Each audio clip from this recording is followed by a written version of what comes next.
அஸ்ஸலாமு அலைக்கும். Hi friends. காலையில் எழுந்திரிச்சதோட டீ போட்டாச்சு. ஒரு சைடு அடுப்பில் பயிரை வேக வச்சிடலான்ட்டு பாசி பயிரும் அப்படியே வந்து வேர்க்கடலையும் ஒரு சைடு வந்து சாலட்காக வேக வச்சுட்டேன்.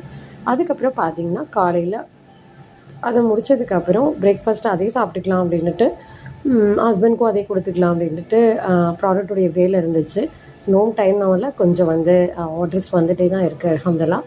சரி, சிக்கன் 65 மசாலாவுக்கு கேட்டிருந்தாங்க. ஒரு 2 kg கிட்ட வந்து ரெடி பண்ணியிருந்தேன்.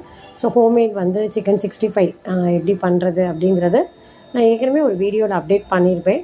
ஸோ இது வந்து நம்மளே வந்து ஹோம்மேடாக நம்ம ரெடி பண்ணி நம்ம கஸ்டமர்ஸ்க்கும் இது மாதிரி தான் கொடுத்துட்ருக்கேன். அதுக்கப்புறம் பார்த்திங்கன்னா பாய் வீட்டு குழம்பு மசாலா அதுவுமே கேட்டிருந்தாங்க. அது ஒரு சைடு ரெடி பண்ணியாச்சு. ரெடி பண்ணிவிட்டு அதுக்கானதெல்லாம் வறுத்து நம்ம வந்து நல்ல மில்லில் கொடுத்து அரைக்கிறது தான். அப்புறம் வந்து ராகி சாக்கோ மால்ட் வந்து அதுவுமே கஸ்டமர்ஸ் கேட்டிருந்தாங்க. அதுக்கும் ஒரு சைடு வந்து பயரை நாளே வந்து நம்ம வந்து முளைக்கட்ட வச்சாச்சு. அதுக்கப்புறம் பிரேக்ஃபாஸ்ட்டாக இருந்ததை சேலட்டை சாப்பிட்டுக்கலான்னு சாப்பிட்டாச்சு. இன்றைக்கி மதியம் என்னடா பண்ணுறதுன்னு பார்த்தா கடைசியில் வந்து அவங்களுடைய ஃப்ரெண்டு வீட்டிலேருந்து இன்றைக்கி வந்து லஞ்ச் கொடுத்து விட்டுட்டாங்க. ஸோ அவங்க வீட்டில் வந்து மேரேஜ் முடிஞ்சு ஒரு மாப்பிள்ளை வீட்டு விருந்தான். ஸோ அதுக்காக கொடுத்து விட்டுருந்தாங்க. சிக்கன் வந்து குழம்பும் ஒயிட் ரைஸு அப்புறம் ரசம் இதுவும் கொடுத்துருந்தாங்க. நான் வந்து இன்றைக்கி சண்டே வச்சு சரி கொஞ்சம் பீஃப் செஞ்சுக்கலாம் அப்படின்ட்டு மதியத்துக்கு பீஃப் மட்டும் காலையில் வாங்கிட்டு வந்துட்டாங்க. அதையுமே ஒரு சைடு சுக்கா மாதிரி செஞ்சுட்டேன்.